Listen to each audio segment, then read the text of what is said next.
Bonsoir, nous sommes encore là dans la radio liturgie et cet après-midi nous voulons parler de la liturgie. Qu'est-ce que c'est? Et pourquoi une liturgie dans l'église? Notre radio s'appelle Radio Liturgie. Donc nous pencherons directement sur ce qui se passe comme rite de la liturgie dans l'église. Voilà pourquoi nous allons souvent parler de la liturgie. La liturgie, c'est un culte public et officiel de l'Église qui réclame la participation de tous les fidèles, que nous appelons le peuple saint, pour le bénéfice du salut du Christ. Dans la liturgie, nous avons prière, sacrement, la messe, que nous appelons Eucharistie, dans laquelle nous célébrons le mystère pascal. Nous parlons le plus souvent du PMR, c'est-à-dire passion, mort et la résurrection du Christ. C'est le fondement de notre foi. Et si on parle souvent de la bonne nouvelle, c'est ça la bonne nouvelle, la passion, la mort et la résurrection de notre Seigneur Jésus-Christ, comme nous sommes en train de la vivre ces jours-ci. La vie du chrétien est située dans la liturgie chrétienne. Tandis que la messe, nous tournons vers Dieu, nous élevons nos voix pour faire la louange, pour la prière, et en retour, nous espérons que Dieu tourne vers nous.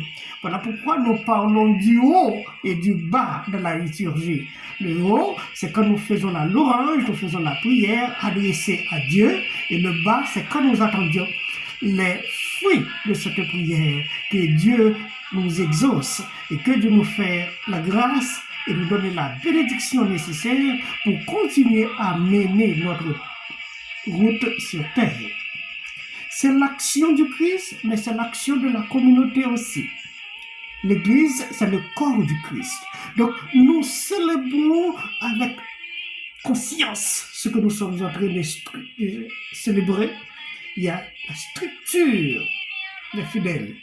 Comment doit-on célébrer? Comment doit-on préparer la liturgie? Que doit-on faire? De la liturgie qui se compose de la parole, la prière, les gestes, les postures, les symboles. La messe a deux parties. Liturgie de la parole et liturgie de l'Eucharistie. Entrecoupées par le début, rite d'entrée, que nous appelons normalement monition, et rite final.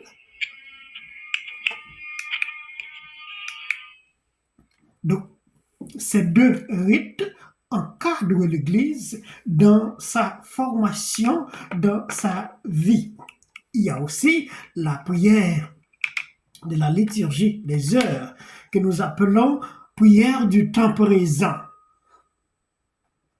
ou divine office. Pourquoi la prière du temps présent? C'est que dans la vie, nous bénissons tous les temps. Donc nous prions pour le temps du chrétien, le temps qu'on est en train de vivre. À l'école où j'ai été, on faisait des prières qui s'appelaient à chaque heure. À chaque heure de la journée, on sonnera pour la prière.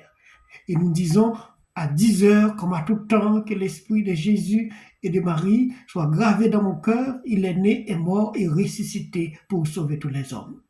C'était comme ça que nous faisons pendant tout le temps, pour prier pour les temps, pour bénir les temps, pour bénir ce que Dieu nous donne. Et nous avons été satisfaits.